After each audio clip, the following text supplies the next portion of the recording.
What fact do you accept intellectually, but still feels wrong to you? Wi-Fi, cellular data, satellite TV. Basically anything that takes data signals from the air and reassembles them into pictures. I understand the theory, but it's still basically magic to me. That everyone else around me has a life just as complex as mine, but to me they are just classmates, friends, or strangers walking by on the street. I am frequently blown away by this, particularly when I look up at a plane flying by overhead, and I think that there are so many people up there with complex emotional lives, and their only impact on me is that they briefly existed in a plane miles above me and I will never even know them. I think about this when I'm driving down the highway a lot. Like, if it's a good 2-hour drive, just think about all the cars you pass, or the cars that pass you. Every single one of those cars has their own destination to go to, and they have their own plans to do once they get to there. Nothing before the Big Bang. Stephen Hawking said asking what was before is like asking what's north of the North Pole. The philosopher in me doesn't like it. That if you don't have a kid, you're the first one since your ancestral line started to not reproduce. Great. My family's guilt trips have started to follow me onto the internet. There are perfectly nice, reasonable, intelligent people who disagree with my political opinions. How Wednesday is spelled. There are infinite numbers between any two numbers. Even more crazy is that there are more numbers between any two integers than there are integers, even though there's an infinite number of both.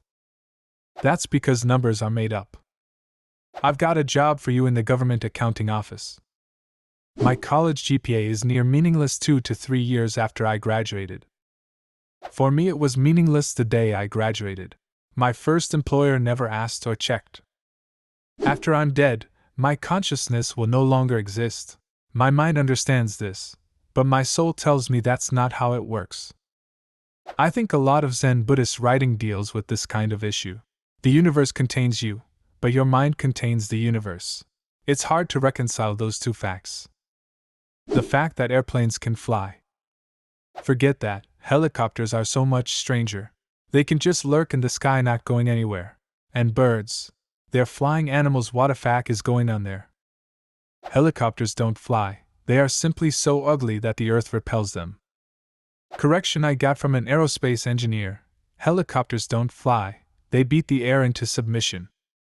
Pretty much everything about quantum physics. In most articles I read, you can replace the words quantum physics with magical unicorn power, and it would still make as much sense. If it makes you feel any better, I'm a physics graduate student who has passed all of his quantum requirements. And I completely agree with you. Shit doesn't make sense, yo.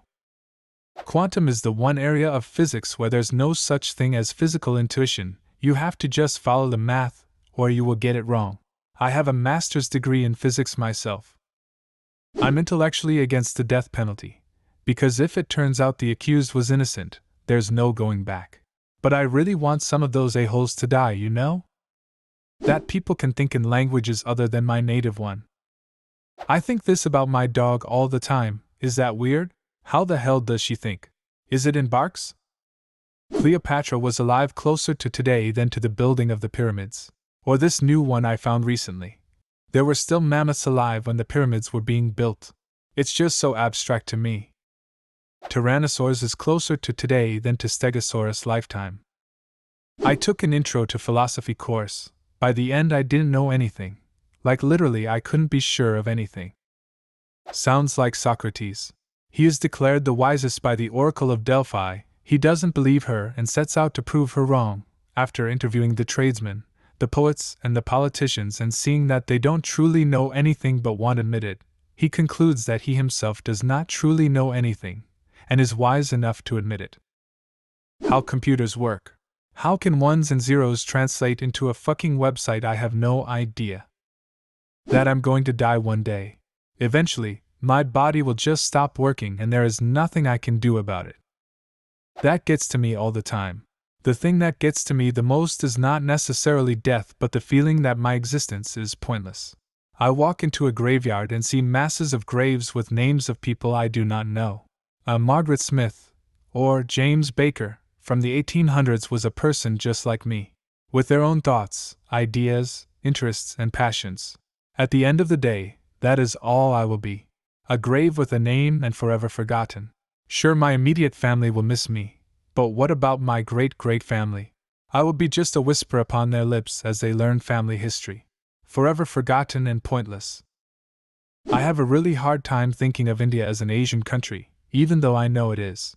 Edit. To me, Asian has always meant China, Japan, Korea, Vietnam, and the Southeast Asian islands. Middle Eastern includes Afghanistan, Iran, Iraq, etc. India is its own category. Indians don't look like anyone else on earth. To young me, that meant they were separate. Also, parts of Russia being an Asian country. Gambling probabilities. For example, if you're playing roulette and 16 comes up 20 times in a row, it's just as likely to come up again on the 21st time as any other number is. I know why it's right, but it feels so wrong. If you are playing roulette, and the same number comes up 20 times in a row, you are getting scammed, man.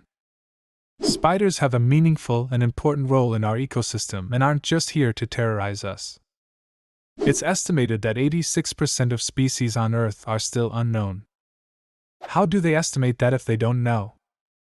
Because we know about 14% of the species.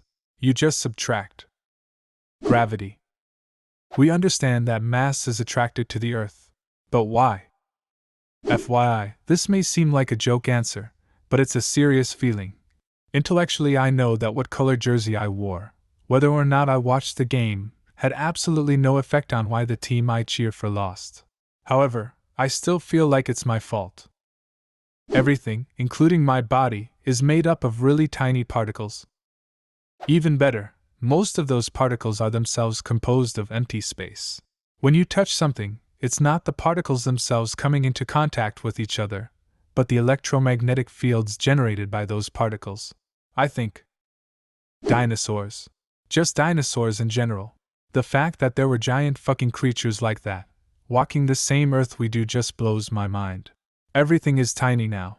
I mean, we don't really put it into perspective and think of it too often, but humans to the life on Earth millions of years ago are basically the equivalent of a small dog to humans, in terms of size, nowadays, if that. If we lived millions of years ago, everything would just be so giant to us. From the plants to the animals. It's just really interesting to think of how comparably small everything on Earth is to everything on Earth millions of years ago. On top of that, for some reason with the Dino era, time is incomprehensible for me. Like I can hear, X dinosaur lived 80 million years ago, and Y dinosaur lived 120 million years ago, and my mind automatically assumes that those dinosaurs lived, together, in the same time frame. When in reality, that is 40 million years apart. 40 million years. That's give or take 4,000x the total amount of time humans have even existed, just between the time of the two dinosaurs' existences. Yeah, between Dinosaur X and Dinosaur Y, all of human history could have happened over at least 4,000 times. But for some reason, I can't wrap my head around that, and I always just assume that most dinosaurs existed at roughly the same time. Abortion. Intellectually, a woman should have the right to choose. It is not my right to determine how a woman deals with her body. But a part of me still sees the developing embryo as a potential life that is prevented from living by abortion. I know, if I were an X, statements tend to be discouraged, but if I were a woman, I don't know if I could go through with an abortion unless it meant both the child and I dying. But like I said, it is not up to me to make that decision for other people. Time. In 45 minutes I will be sitting in a classroom listening to the teacher and writing notes. But I'm not there yet. My conscience is here, but it will soon be there. That's always weirded me out. Most math beyond pre-calculus. I have a math degree.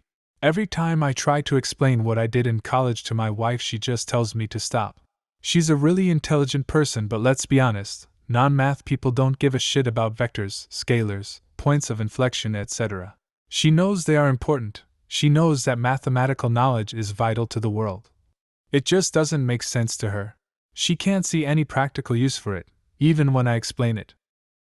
I showed my some of my work, and she asked, "Where are the numbers?"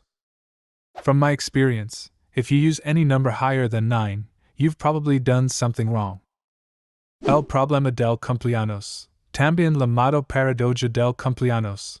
establece que de un conjunto de 23 personas, hay una probabilidad del 57% que al menos dos de ellas cumplan años el mismo día. Para 57 o más personas la probabilidad es mayor del 99, 66%. En sentido estricto esto no es una paradoja que no es una contradicción lógica. Sin embargo, es una verdad matemática que contradice la intuición común. Mucha gente piensa que la probabilidad es mucho más baja, y que hacen falta muchas más personas para que se alcance la probabilidad del 57%. No one has said the placebo effect? As a scientist, it drives me insane, yet I know there are situations where it can be real. Walking.